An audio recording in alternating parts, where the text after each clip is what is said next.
और हमारा जो हेल्थ है, हेल्थ डिपार्ट और एजुकेशन डिपार्ट, इससे कौम की जो तबाही हो रही है जी और हाल हुकूमत आकर हमें तनासा दे रही है। जी ठीक है। ये क़यामत जो आज आए हैं इन लोगों पे, ये तो मीडिया शो बनाने के लिए हम तो जमन तो नहीं हुए हैं।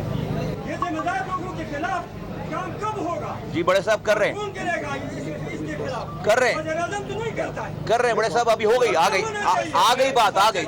आप भी कैमरे आप भी तस्वीर बनवा रहे हो ना, आप भी उधर आओ, इधर आओ, मेरे से मुझसे बात करो।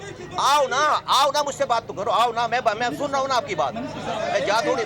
आओ ना इधर, आओ मुझसे बात करो ना। मैं हूँ, ओ भाई आओ ना इधर। भाई आप आइए ना हजरत, आप आए तो सही, आपकी सुनेंगे ना इधर।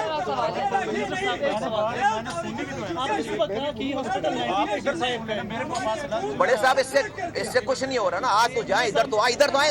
अगर आपको कोई बात, इधर आइए ना, फिर इधर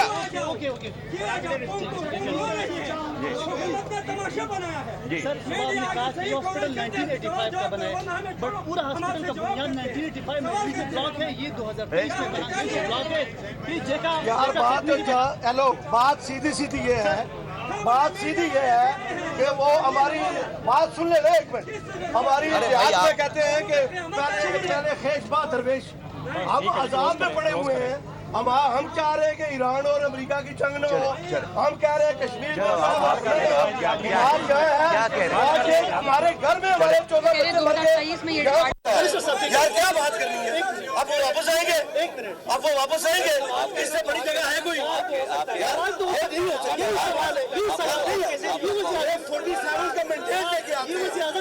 राज करेंगे यार, सोच देखना पड़ता है। नाजायज तरीके से आई हुई कोई जांच काम नहीं करेगी। वफाकी वज़ीर सेहत मुस्तफ़ा कमाल पिम्स अस्पताल सानेह पर मीडिया से गुफ्तगू कर रहे थे और वहाँ पर कुछ गर्मा गर्मी हो गई। सवालात इतने ज़्यादा होने लगे कि किसी को किसी की आवाज़ सुनाई नहीं दे रही थी। अलबत्ता वज़ीर सेहत ने यह कहा है कि पिम्स आतिशज़दगी में किसी की भी लापरवाही साबित हुई तो नहीं छोड़ेंगे। सबसे पहले अपने आप को एहतिसाब के लिए पेश किया है।